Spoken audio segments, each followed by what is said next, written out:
Cheers, I do buckaroos, and how the heck are you? Tried to get the video started while the song was playing, but I couldn't get it going fast enough anyway.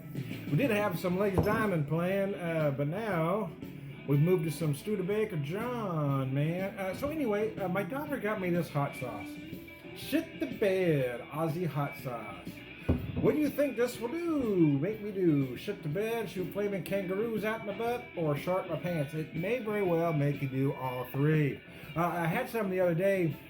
And it is warm. It's not necessarily the hottest sauce I've ever had, but it is pretty warm. But what I did like about it is you can make something hot, but does it have some flavor as well? And it did actually. I made some gyros at home, and I put some on that. It was pretty darn good. Here I'm just gonna have it on a chip for the purpose of this video. I don't know if you can see the amount I've got on there on this chip without spilling it all over the place. Here we go.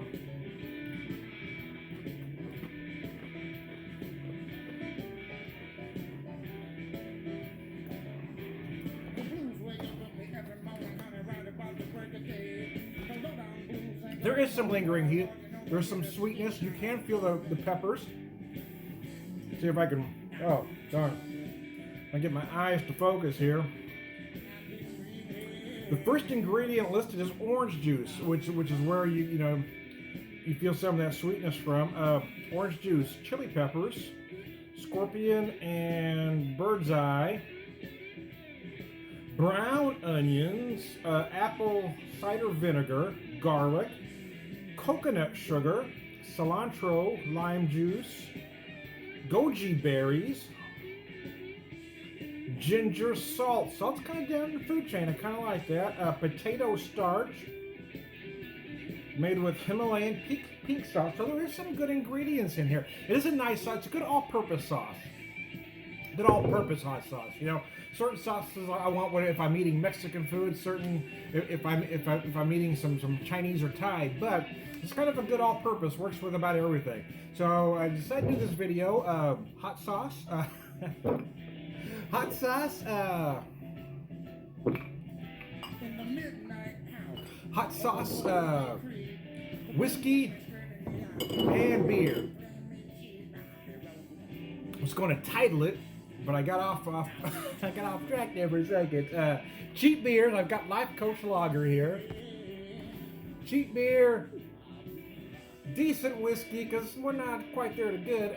Decent whiskey and hot sauce. There we go. I'm going to have a little beer to chase that hot sauce down.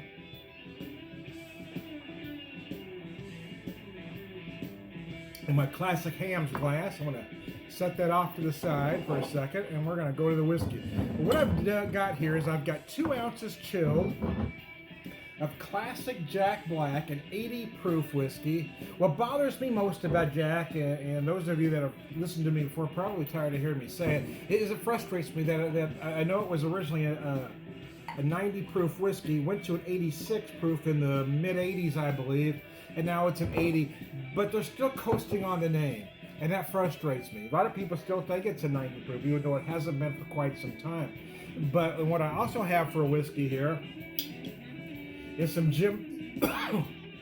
well, hot sauce. Jim Beam Black Extra Age, and it is an 86 proof. Now here's what bugs me. It's 80 proof Jim Beam Black Extra Age. I picked up for 18, but typically runs about 20 a bottle. Whereas the Jack Daniels typically runs about 25 a bottle, sometimes even more. So I feel like they're just coasting on a name here. Let me show you the Jim Beam bottle there. What I've done here is I've got 2 ounces of each chilled. So I'm not leaving it on rocks, but I did kind of want to chill them. And let me switch bottles back up and drink the Jack first with you. The color is darker on the Jack though. You really can't tell a difference in the color, especially chilled. Not chilled, not so much, but chilled that Jim Beam really lines up. I put them both on glow bowls of equal size, so we should have about the same coldness going on here. Anyway, cheers.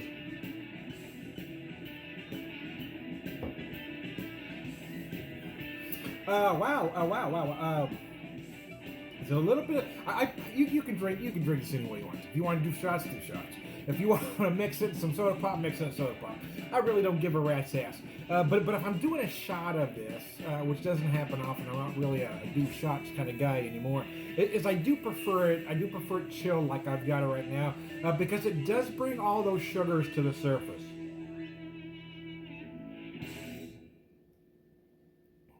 You get a nice amount of sweetness. You almost feel like some molasses-like notes. And then again, you have that big, deep char that Jack Daniels is known for.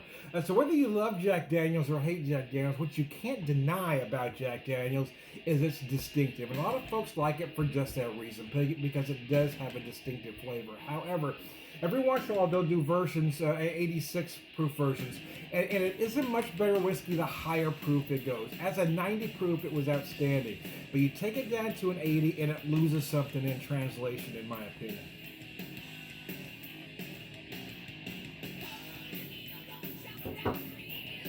But I mean, it's not hard to drink. It's not harsh. I'm not making a face.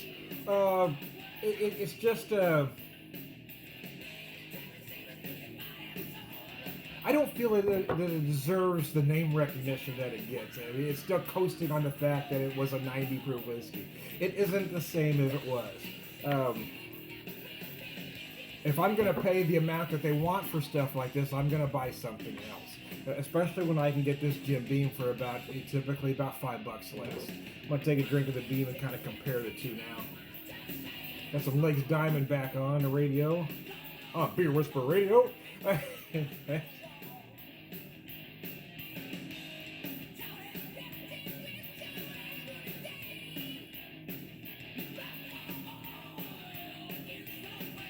There's a lot of initial sweetness here as well, but whereas I was feeling kind of molasses on the Daniels, here it's a little softer, almost like honey-like notes. And where I told you could feel that distinctive Jack Daniels char, here you do feel more of, you don't necessarily get those char notes as deep, but you do feel those barrel notes more. You get more barrel spice notes. You do feel that oak in a bigger way here. It is extra aged. At one time it was labeled as an 8-year-old. Now it just says extra aged. I'm guessing it's probably a blend between 4 and 8-year-olds. Even though their website is a little vague on that particular matter. And a burp stuck, sorry. Oh, hot sauce. Oh, that stuff will come back at you. Anyway, cheers.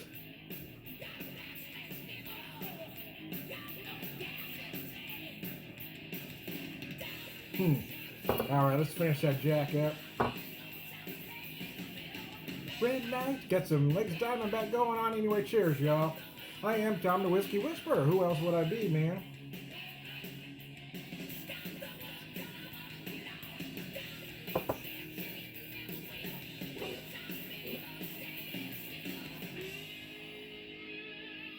And now I'm going to change props here. I just finished the Jack. I'll put that Jim Beam bottle back up there. Cheers.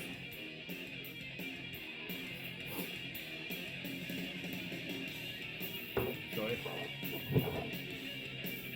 Pour just a little beer. Going to cleanse the palate slightly here.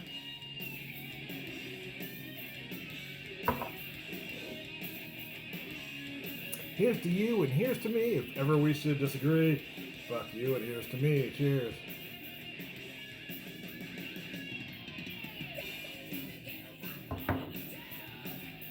Yeah, there we go. So let's change props one more time. As we finished off the hot sauce and the whiskey portion of the video, let's go back to the bad beer. Bad beer, decent whiskey, and hot sauce. Let me see if I can get the rest of it in here. Oh, it's going to be close.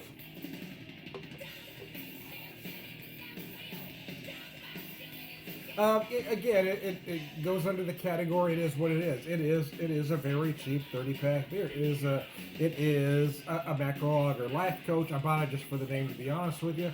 I picked it up back in September, and I still got a couple cans left. Anyway, even gave one away to a friend yesterday. It's the 30-pack that would not go away. Cheers. I am Tom the Beer Whisperer, beer evangelist, prolific beer drinker for rare wisdom man.